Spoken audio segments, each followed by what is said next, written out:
Hello hi friend, कसे आहात तुम्ही? आय होप सगळे ठीकच असतात. तर माझ्या कुकिंग चॅनलमध्ये मी तुमचं मनापासून स्वागत करते. आणि हो फ्रेंड्स, रिक्वेस्ट आहे की ही जी रेसिपी आहे ना, स्किप न करता असाच पुढे कंटिन्यू पाहत राहा.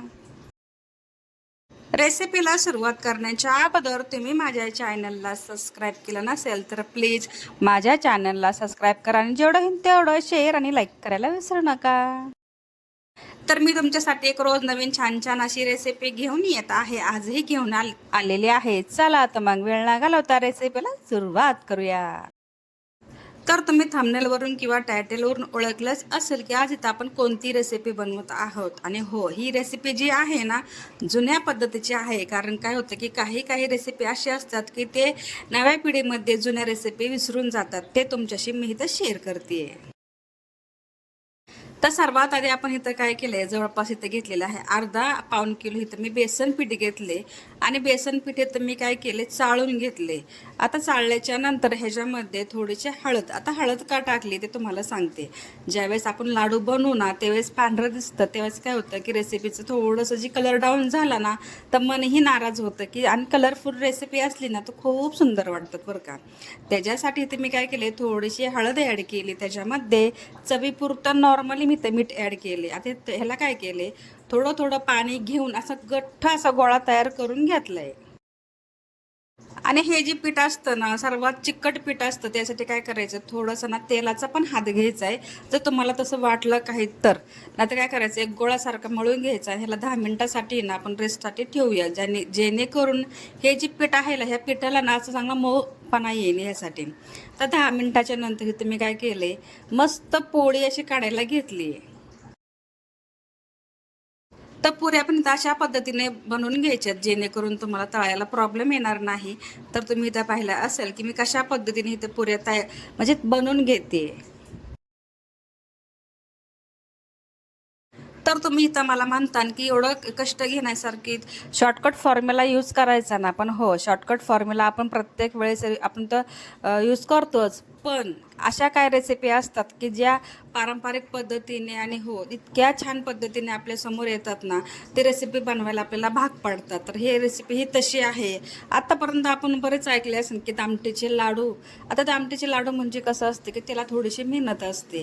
तर आपण काय करतो, दरवेळेला शेवई पाडतो, कुठं ना काय काय करत असतो, बुंदी पाडतो. पण ही अशी पद्धत आहे बरं का हे फ्रेंड्स, या जुन्या पद्धतीने ही रेसिपी चालत आलेली आहे. ते म्हणतात ना, ओल्ड इज गोल्ड. त्यासाठी ही रेसिपी पण अशा पद्धतीने आहे की जुनी पारंपरिक पद्धत मी तुमच्यासमोर शेअर केली. आणि खरंच ही रेसिपी इतकी छान होते. तर एकदम कमी वेळात, असं नाही की खूप ह्याला 2-3 तास जातात, असं काही नाही बरं का फ्रेंड्स. तुम्ही जेवढा कमीत वेळ तुमच्याकडे असेल ना, तुम्ही फटाकशी ही रेसिपी बनवू शकता. तर इथं तुम्ही पाहिलं असेल, आपण इथं छोट्या छोट्या अशा पुऱ्या तयार करून घेतात. आणि ह्याला ना साजूक तुपामध्ये ह्याला म्हणजे हे करून घ्यायचे, तळून घ्यायचे. तर साजूक तूप का, की तुम्हाला आता माहिती की एकदम खमंग वास येतो आणि साजूक तुपाशिवाय कोणत्याही रेसिपीला टेस्ट येत नाही.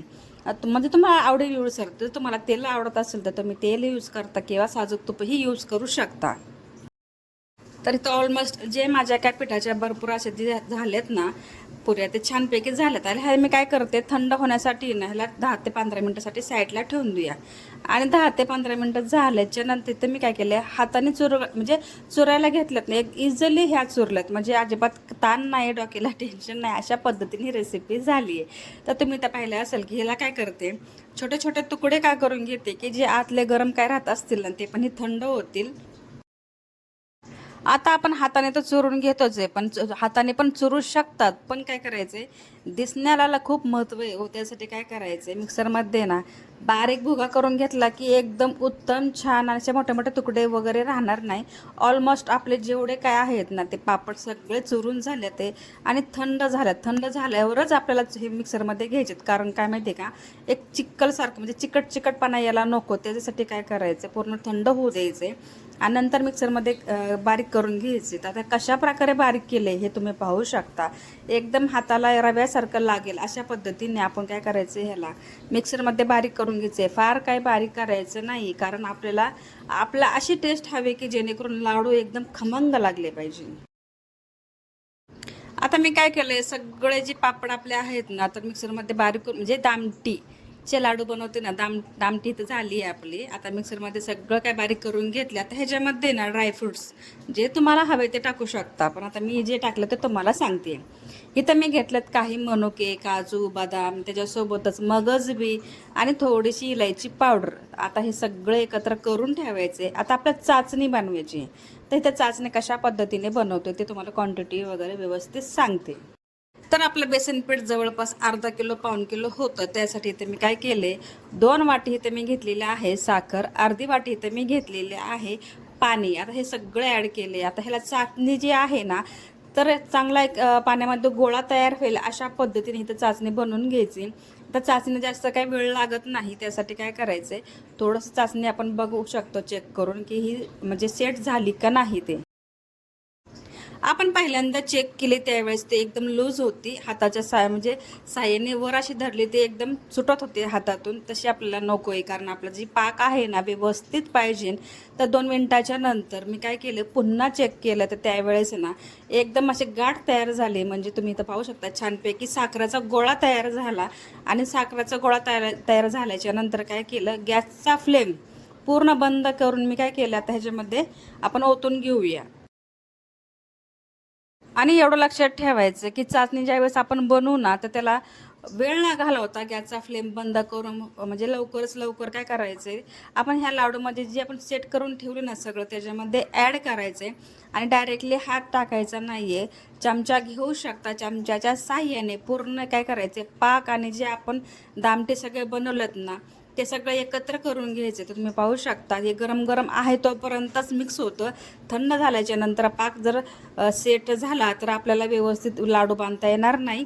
नंतर थंड झाल्याच्या नंतर मी काय केले, पूर्ण एकसारखं लेवल करून घेतली. म्हणजे पाक जो आहे पूर्ण लाडूमध्ये मिक्स होईल अशा प्रकारे हाताच्या साह्याने मिश्रण तयार करून घेतले. आता इथं मी लाडू बांधायला घेतले. ते कशा पद्धतीने बांधते ते तुम्ही पाहू शकता. आणि आपल्या म्हणजे लाडूसाठी जी चाचणी मी बनवली ना ती एकदम परफेक्ट अशी झालेली आहे. आणि तुमच्यासमोर मी लाडू पण बांधून दाखवले. आणि ऑलमोस्ट आपले जेवढे लाडू आहेत ते पण झालेले आहे. तर दामटीचे लाडू तुम्हाला कसे वाटले नक्की मला कॉमेंटमध्ये सांगा. व्हिडिओ आवडला असेल तर व्हिडिओला लाईक, शेअर, सबस्क्राईब करायला विसरू नका. भेटूया नेक्स्ट व्हिडिओमध्ये. तोपर्यंत स्वतःची काळजी घेत राहा. सर्वात महत्त्वाचं खात राहा, आनंदात राहा, हसत राहा. आणि आपल्या चॅनलला जेवढं येईल तेवढं शेअर करायला विसरू नका. आणि सर्वात महत्त्वाची गोष्ट म्हणजे ज्यांनी हा माझा व्हिडिओ पाहिला असेल ना, त्यांचं खरंच खूप मनापासून धन्यवाद करते. भेटूया.